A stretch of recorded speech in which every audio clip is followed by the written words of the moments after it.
we can communicate with people all over the world via social media. And it allows me to speak to you today.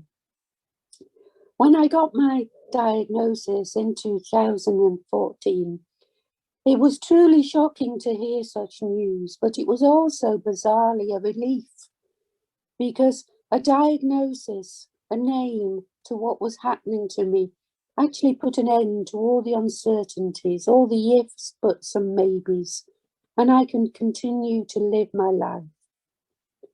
But dementia isn't a visible disability, so we don't have it stamped across our forehead for all to see. And dementia isn't age-related, as many people think. I was 58 when I was diagnosed, and many of my friends are in their 20s, 30s, 40s, 50s and beyond. You're just more likely to get dementia the older you get. So often when people hear the word dementia, they immediately think of the end stages. And that people often go into a state of depression, believing it to be the end. And that's what happened to me, because nobody told me any different. But often that's due to society's attitude and due to the stigma associated with dementia. People forget there's a beginning and a middle and so much life still to be lived, albeit differently and with help and support. I was determined to continue living a life and having adventures, no matter what other people thought. Many people have asked me, what does it feel like to have dementia? Well, every day is a different day. And on really bad days, it's like a fog descends on the brain and you can make little sense of the world around you. And my way of dealing with this is to say, it's not me, it's the dementia, and the fog will clear. So I'll just sit quietly and wait. One analogy I use, which may help those who are drivers amongst you. When you've passed your test, you drive automatically without thinking. You turn left, you turn right, you stop, you start, you change gear, all without thinking. But think about when you were learning to drive, how exhausting it was, how you had to concentrate on each step, each maneuver. It was exhausting learning to drive. Well, dementia has taken me back to being that learner driver, having to concentrate on how to do everything step by step. We have, after all, a complex brain disease, and our experiences are very individual. Some people feel embarrassed to say they have dementia, but I say to them, we have a complex brain disease. What is there to be embarrassed about? So imagine the brain as a string of fairy lights, each fairy light representing a different function of the brain. Some lights flicker on and off, dementia affecting our ability to do something one day and then the next we're able to. But when the light fails altogether, that's when dementia has won and taken away that specific ability for good. But different fairy lights flicker and fail for each of us. And that's why I can type and others can't. That's why they can still cook, but I can't. That's why they still feel hunger, but I don't. I can type words quicker than I can think and speak them, because that part of my brain hasn't been affected yet. If I didn't have these words in front of me today, I'd be floundering and waffling. But dementia isn't just about memory. Another misconception that people have. The first thing we sometimes notice is our memory, but so many of our other senses are often affected as well. Everyone's experience of dementia is different. We can have the same issues, but we also have individual issues. We always say, when you've met one person with dementia, you've met one person with dementia. So these are my experiences.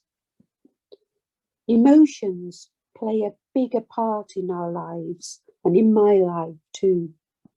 And whereas my old self could get angry at injustice, dementia has stripped many emotions away from me, and I'm no longer capable of feeling anger, feeling jealousy.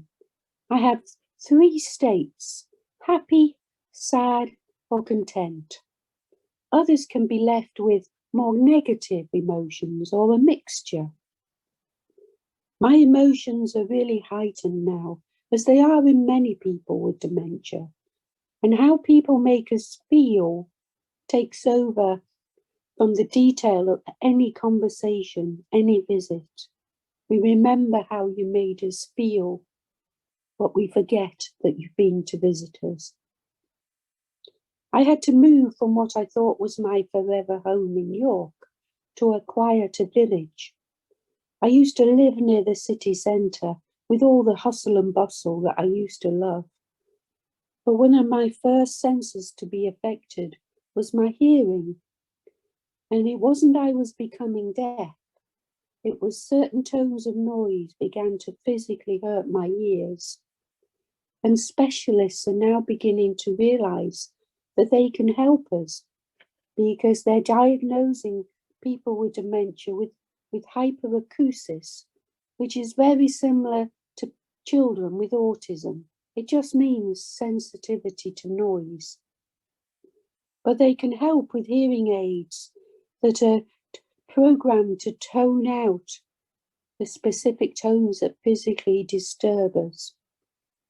So be aware of that if someone is continually spooked by clashing or doors closing or motorbikes roaring past.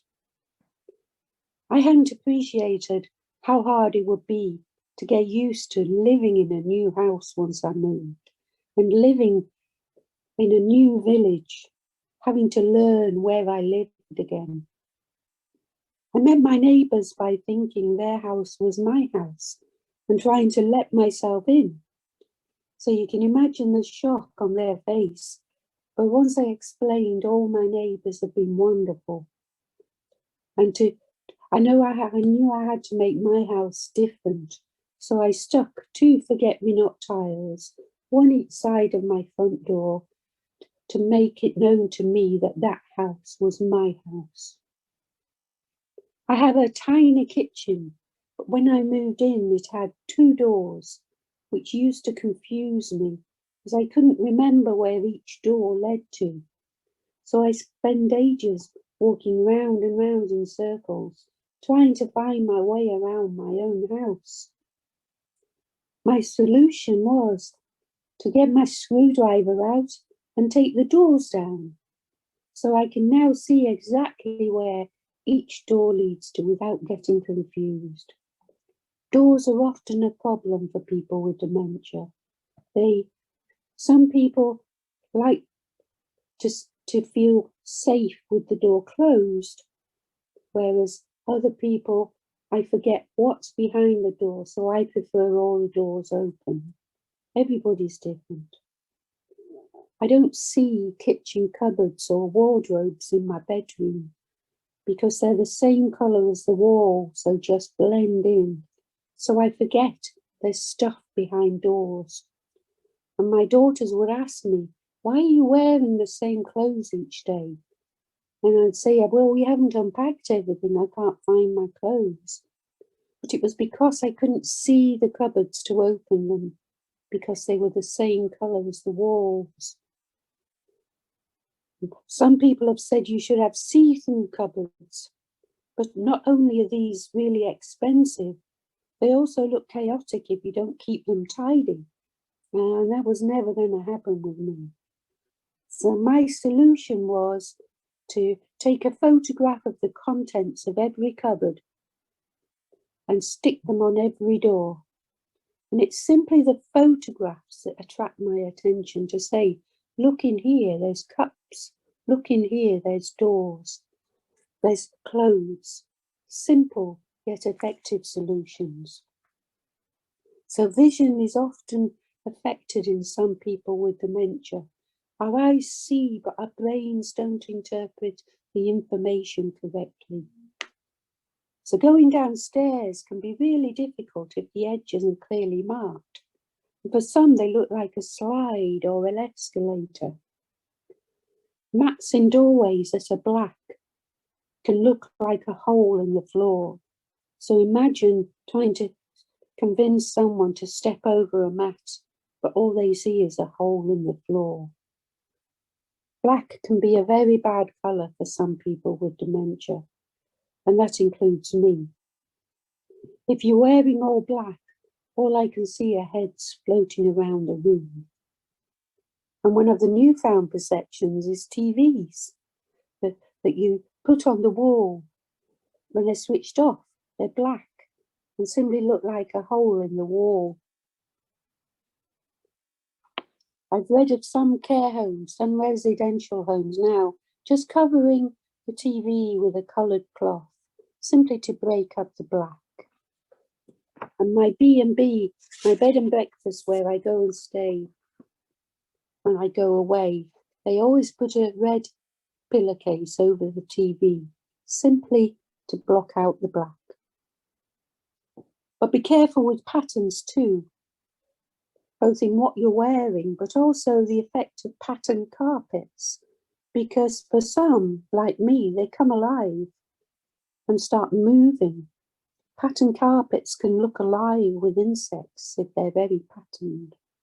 And clothes that have flowers on can look like real flowers, so I'll pick at the clothes to see if they're real.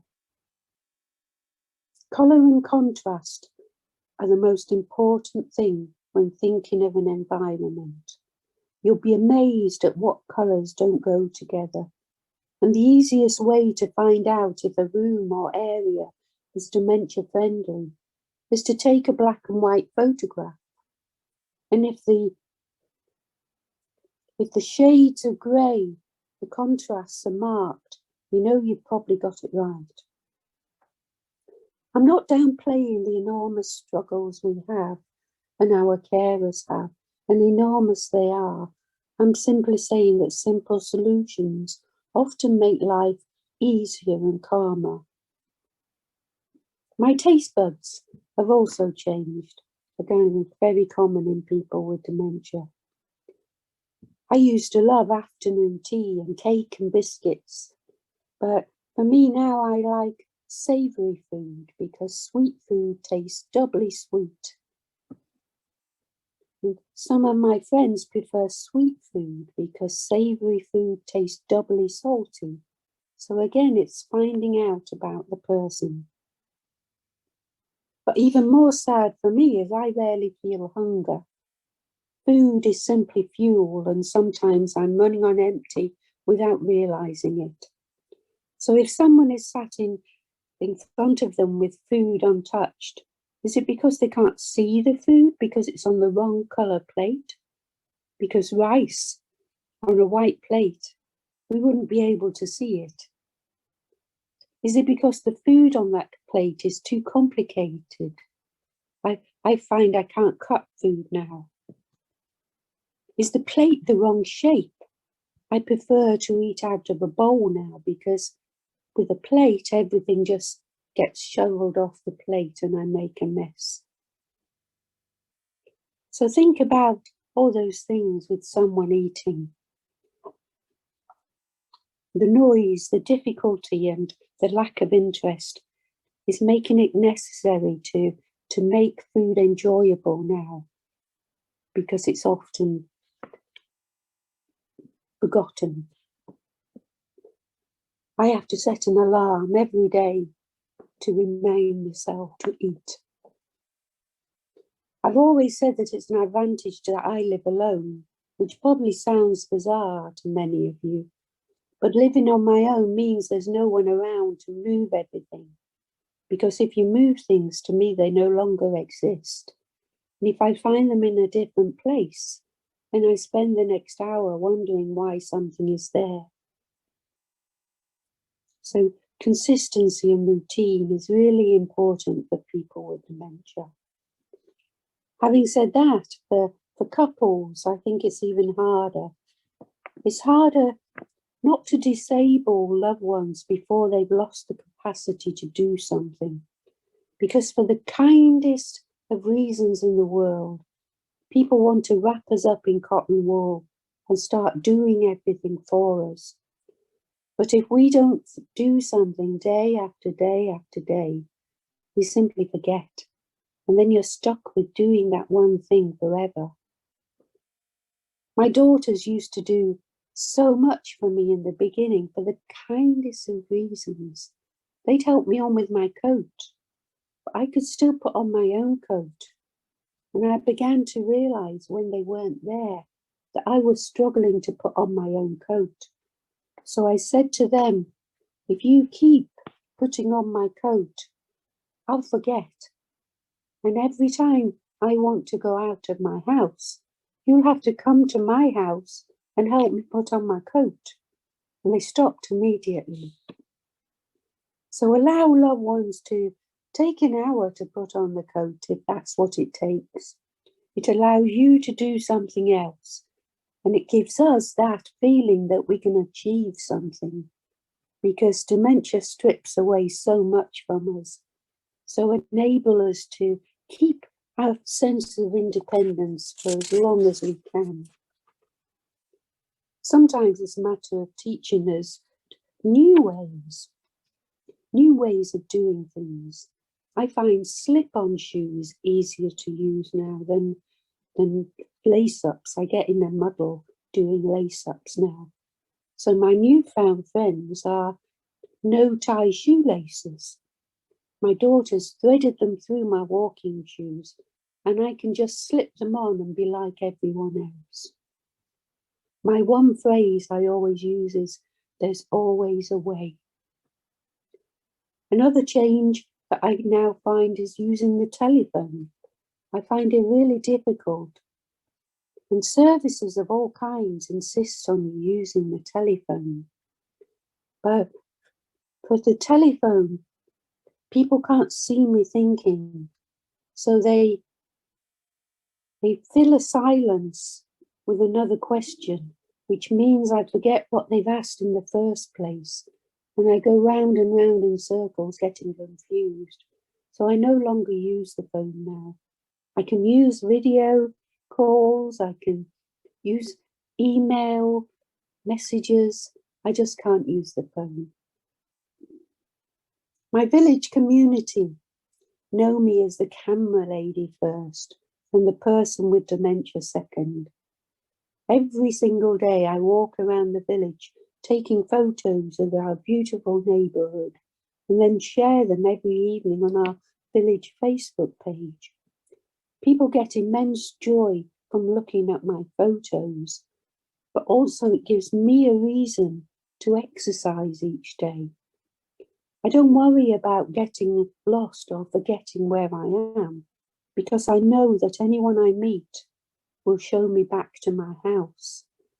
So communities can be a great help to each other. One family had kept their father's diagnosis a secret and didn't want to share it with others in case they were suddenly ignored. But then their father started to get lost on his daily walks around the village. And so the family revealed that he had dementia. And now everyone looks after him and helps him to find his way home again. No one laughs, no one ignores him. People accept. They accept each other as they are. They see the person first, not the dementia. Now to communication, something that is possible no matter what stage of dementia someone is at. People have often asked me, should I correct someone with dementia? a difficult question. My simple answer is in most cases no. You have to live in our world because we can't live in your world. So it's better not to contradict us because it'll just confuse us.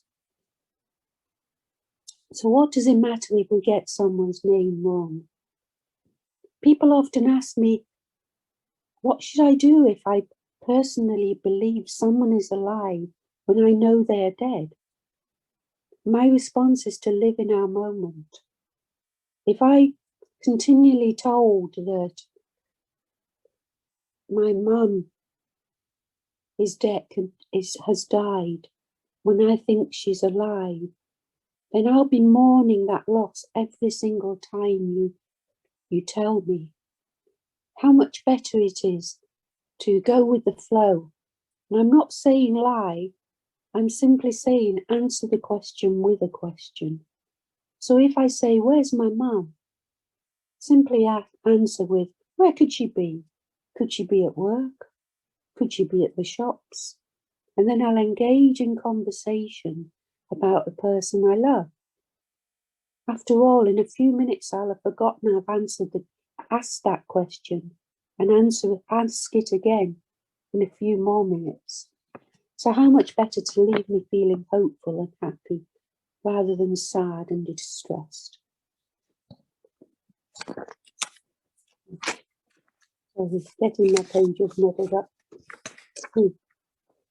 So remember, we all had talents before a diagnosis of dementia.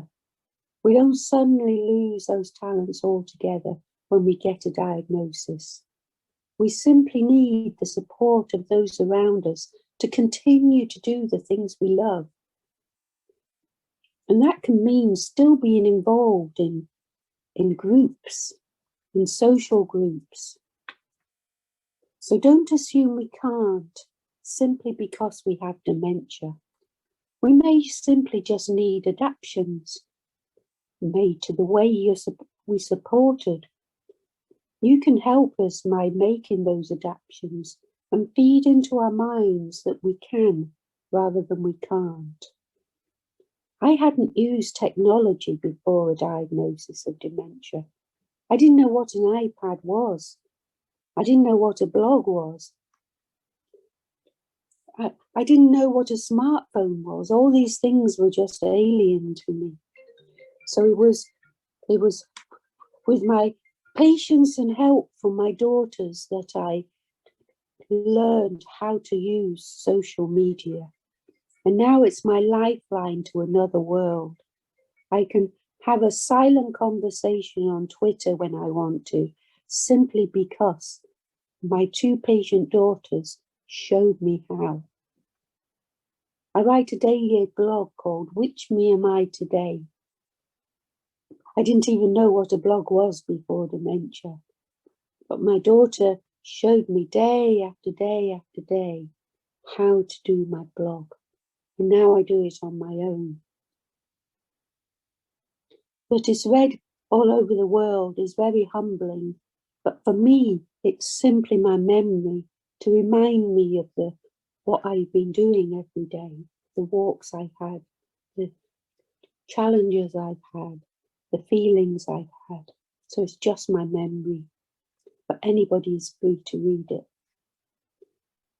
I know many people living with dementia have lost the ability to speak, but we have wonderful conversations with my friends that can't speak, just in a different way. Never forget the power of a smiley face, a touch of the hand. A smiley face can alleviate 1,000 fears. Find out about people's history, what they used to do, and what they did for a job. And you can unlock a lifetime of memories by talking about that. And sometimes people who haven't spoken for ages will sometimes be sparked into conversation simply because they've wanted to enter your world. Photos of the type of work or garden and flowers, if they like the outdoors, can relax and engage people. There's a wonderful story of a man in a care home who used to insist on going to the care home fridge every day, taking out all the milk bottles and delivering them to the doors of every resident. It turned out that the staff used to be really annoyed because they'd have to collect them and put them back in the fridge so the milk didn't go off. But it turned out that he was a milkman in his previous life. And he used to go out every day at 4 o'clock delivering his milk. So now every day they set a crate of milk for him and allow him to continue thinking in his world he's back to being a milkman and continue to do that job. And then when he's gone to bed after delivering all the milk, just like he used to all those years ago, they collect the milk and put it away again until the next day. Music can bring people alive. I have a friend who no longer speaks, but put on some music that he knows and he'll sing all the words as if dementia never entered his life. Music can make him happy. But remember, it will be certain types of music at a certain volume that can calm people. So finally, I thought it a good time to tell you about the advantages of living with dementia. I can probably hear you all thinking, what on earth can be an advantage of having dementia? Well, as I hope you've all gathered, I'm a very positive person, and my glass is always half full, and I like to turn any negative experience into a positive, because that's how I cope with living with dementia. Personality has a lot to do with how you cope with any diagnosis. And sadly, for those glass half empty people, they need far more support to see the magic moments that happen every day. Something as simple as seeing a bird on a tree. Doing is so important. Traveling all over the country used to be my Sudoku before COVID hit us all. And traveling all over the country meant I had to think, I had to concentrate, I had to plan, I had to organise everything that can fight to keeping dementia at bay. But it is exhausting. And at the end of the day, I describe myself like a Duracell bunny whose batteries have run out. But it's obviously been harder during COVID, and I've had to find different ways to keep motivated, keep doing. But I hate it when I see people just sitting in care homes or in their own homes, doing nothing. Because believe me, there's nothing more comforting than sat doing nothing with dementia. With your eyes closed with no stimulation, it's absolute heaven. But I'm lucky enough to know that that's bad for me, because if I sit for too long, I can feel dementia to start to seep into my head. Feel it taking over my body, making me feel safe. And that's why so many people with dementia just want to sit. But that's dementia's cruel way of giving you that false sense of security that doing nothing is good, when the exact opposite is the truth. Keeping your brain and body active is your way of keeping dementia at arm's length and not letting it win. I've had some wonderful opportunities that I wouldn't have had if I hadn't been diagnosed with dementia. I wouldn't be talking to all you lovely people now if I hadn't have been diagnosed with dementia. I give talks all over my country, all over the world, which I would never have done if I hadn't been diagnosed with dementia. But the biggest success to date has to be the release of my book, Somebody I Used to Know. Many people think my book will be just sad, but my book is about so much more. My book is about life. By the very nature of my diagnosis, my book is about the loss of the old, but more importantly, the birth of this new me. I used to be really private.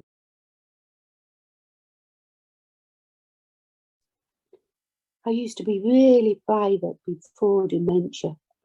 And now my daughters say I've become a gregarious alien who will talk to anybody, just because I want to tell the world not to be afraid of dementia, that there is life to be had after a diagnosis.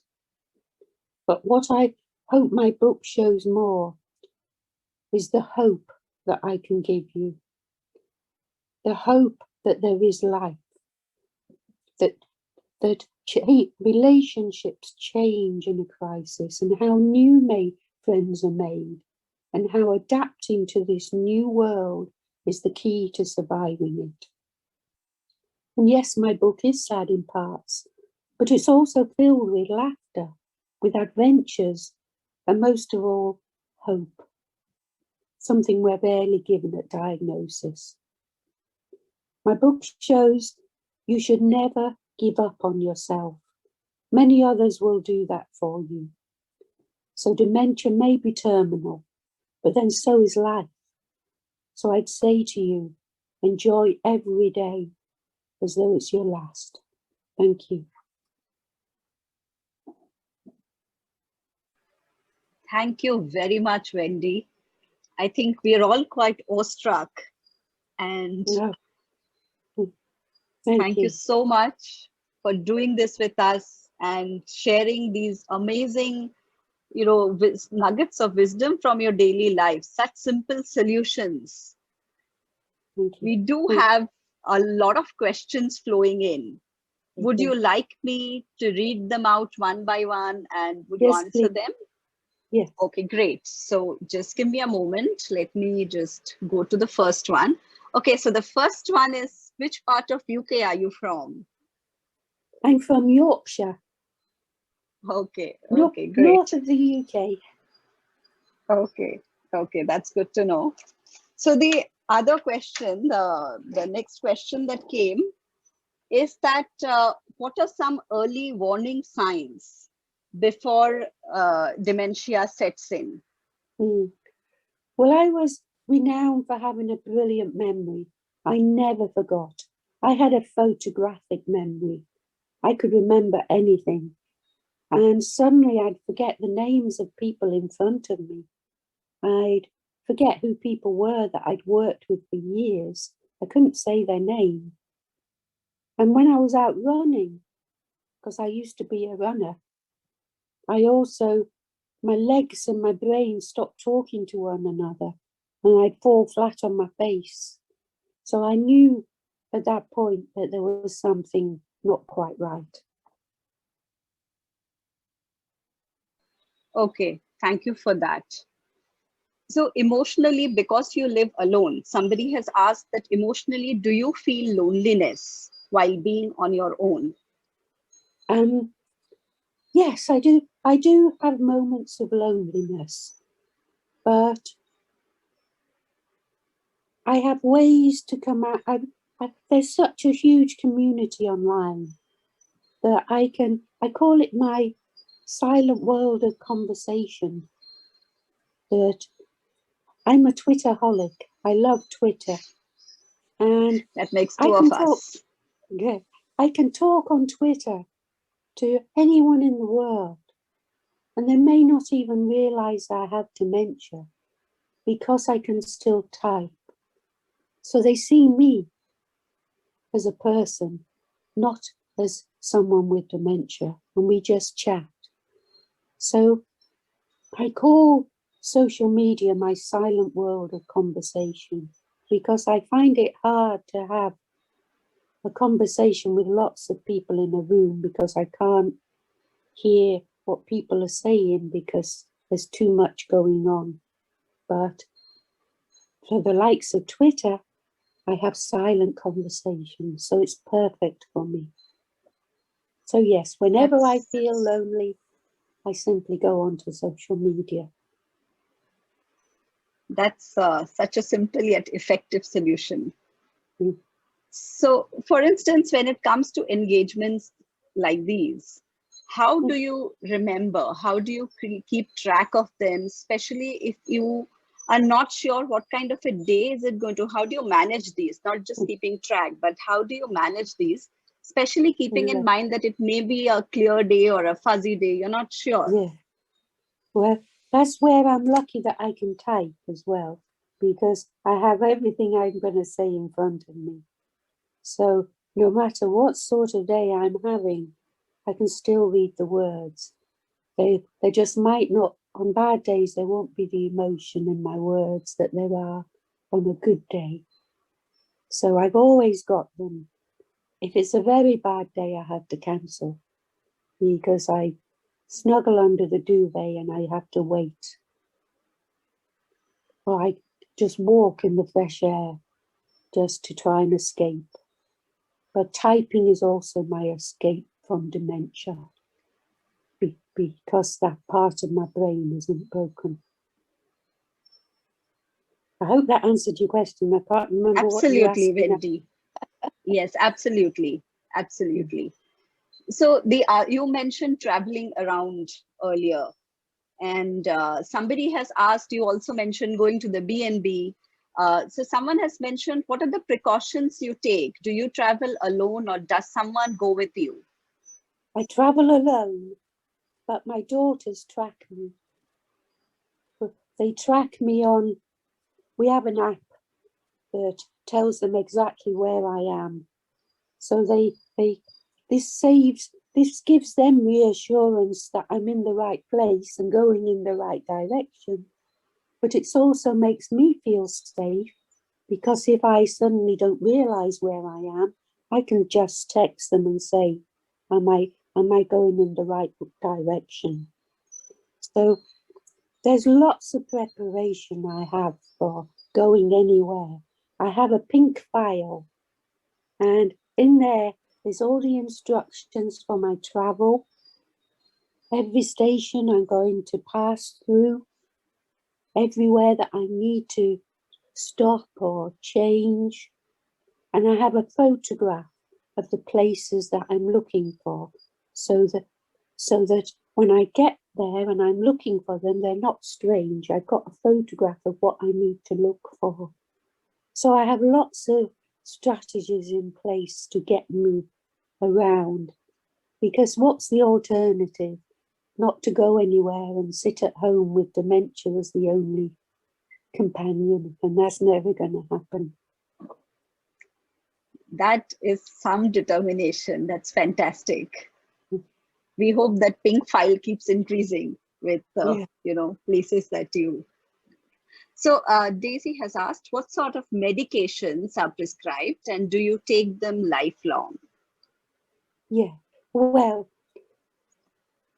I take diazepam, Aricept, but we haven't had a new drug for dementia for 20 years. That's how far behind the research is for dementia. No other drug has been invented since Aricept came on the market, which is quite ridiculous in this day and age when you think of all the accomplishments for cancer and for other diseases.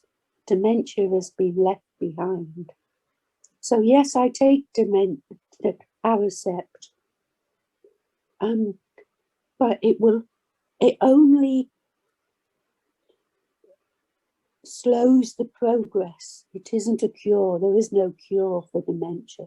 It simply slows the progress, but it only has a certain time limit.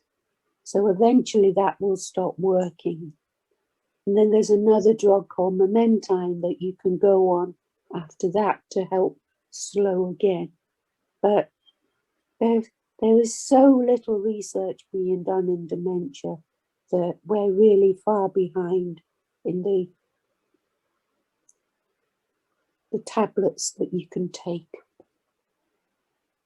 So Wendy, I had a follow-up question to that. So do you keep yourself up to date with the research, or do you leave that to your treating doctor, treating physician?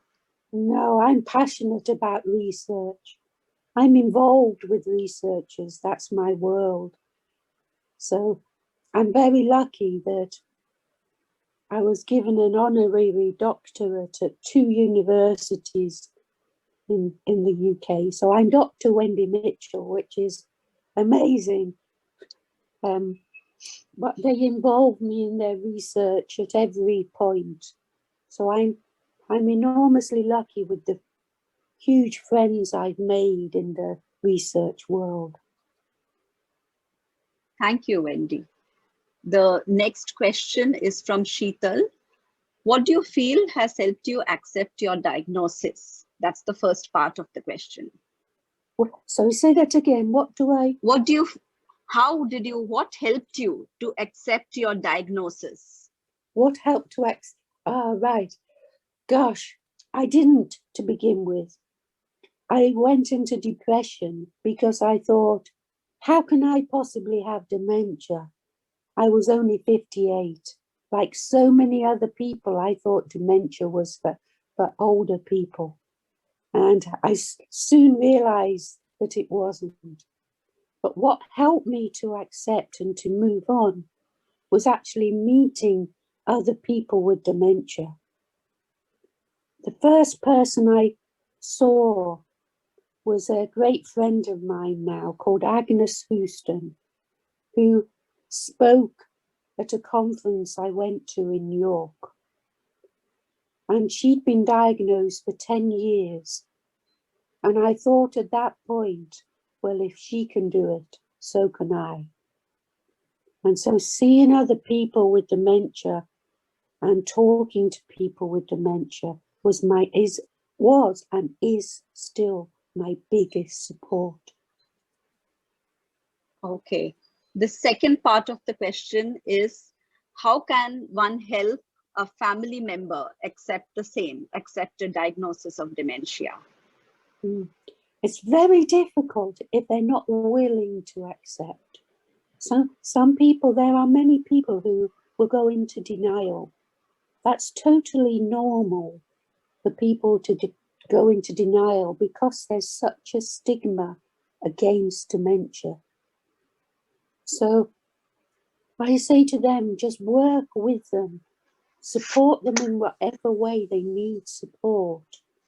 But don't badger them, but you have dementia, because that won't do any good. They have to accept it themselves before they'll admit it themselves.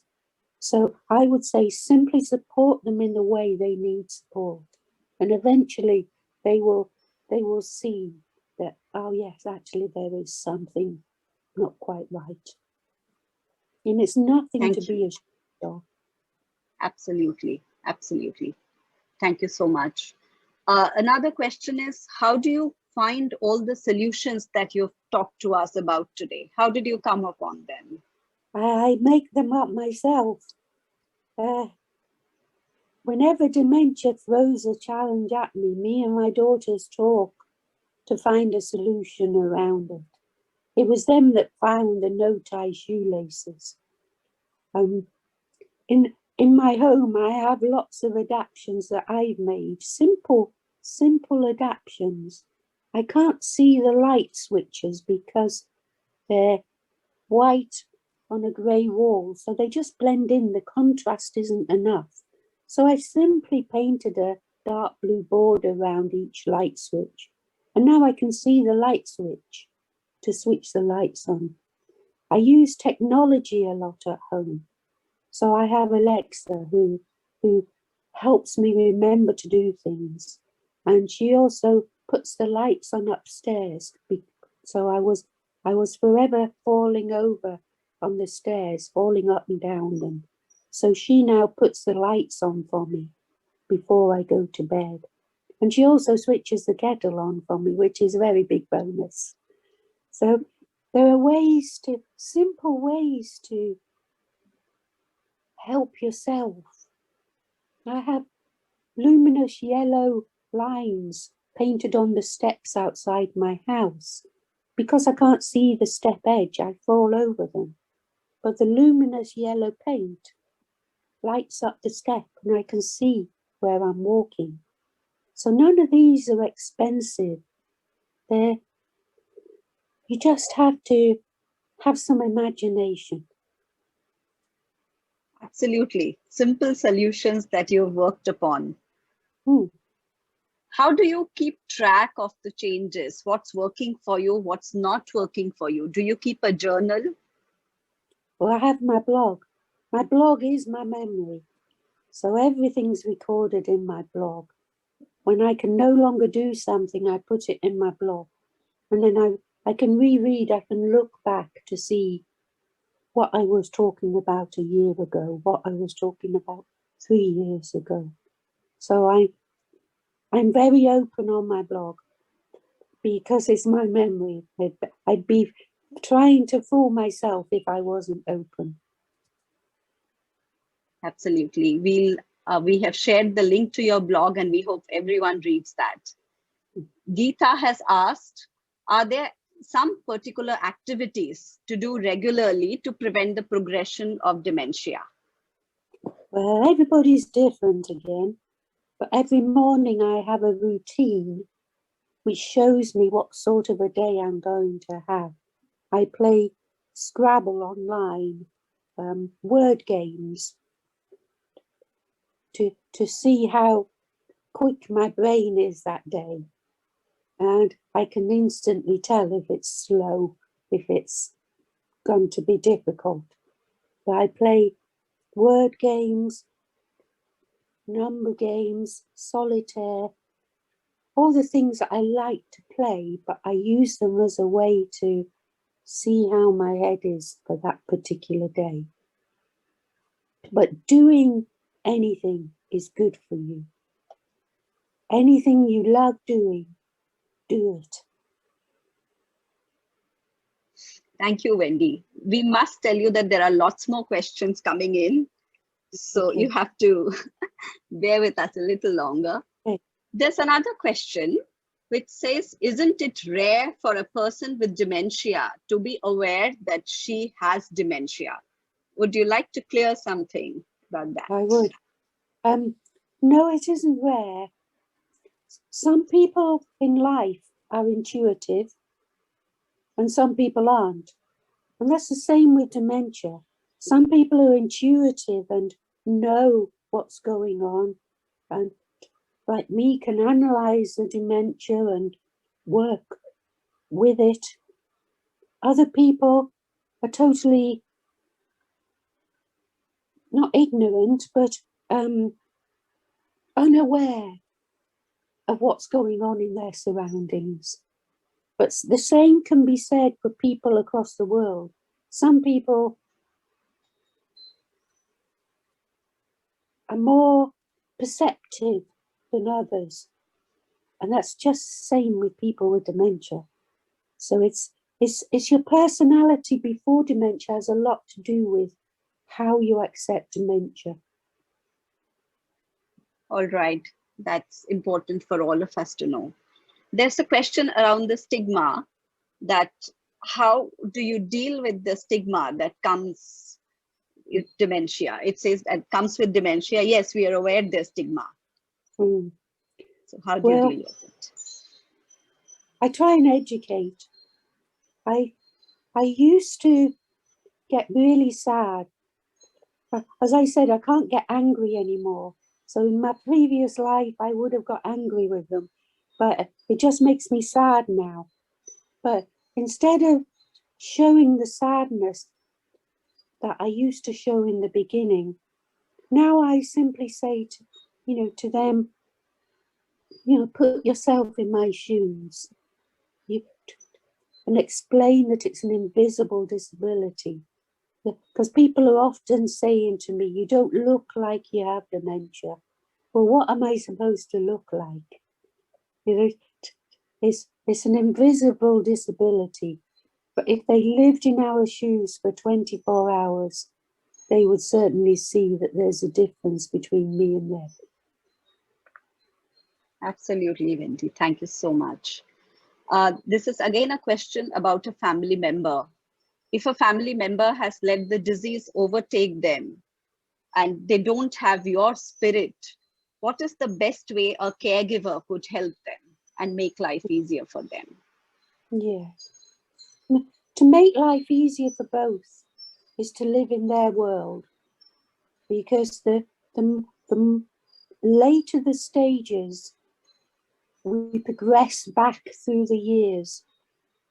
So the relative might be living in the 1950s because they progressed back to that time in their life.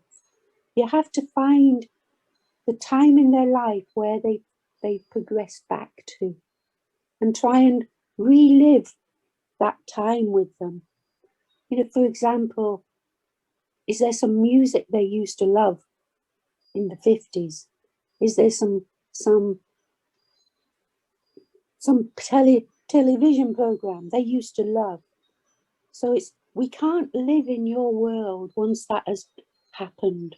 So you have to try and live in our world and find where that world is. That's the difficult part. Okay, that's a good pointer for many caregivers. Suganthi, I hope that answered your question too. It's a similar question. I'm just going down to see how any other questions. Okay, Sam is asking, did you take any training or courses in dementia care to help you once you were diagnosed? No, I soon realized that clinicians. Sorry, Sam has, I'm so sorry to stop you there. Sam has added, reframed his question. He's saying, did your daughters take any training or courses? No, because we all realized, me and my daughters realized soon after being diagnosed, the clinicians actually know very little about living with dementia. They understand the brain, they understand what's clinically wrong with us, but they don't understand the everyday practicalities of living.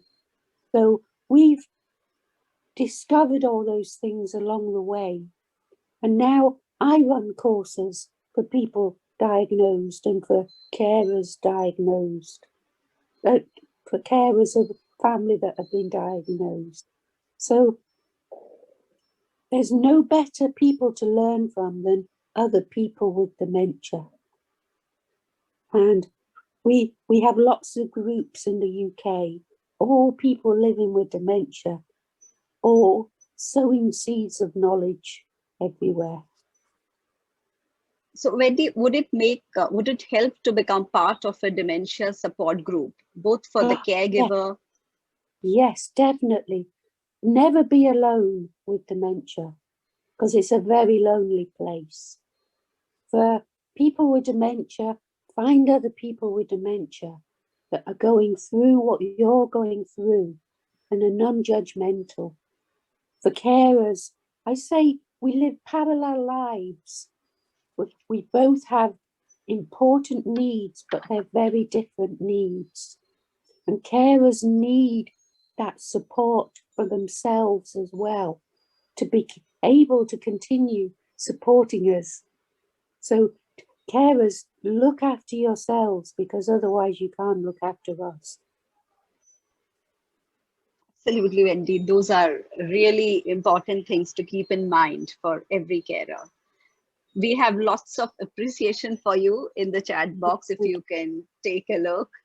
Everyone's extremely inspired by you. Someone has said my fear of dementia is gone. Marjorie, yes, to your question of are there support groups for dementia in India? Yes, there are. If you go on Silver Talkies, you will be able to see. Maybe we can share later a few support groups with you. And websites in India that give you a good understanding of support groups in India. If there are no other questions for Wendy, then I think we will wrap this up. So I don't see any other questions. Thank you so much. Thank you. Thank you so much, Wendy. This has been extremely inspiring for all of us, and probably a way we can think of living our lives too, with the spirit that you have shown us here today.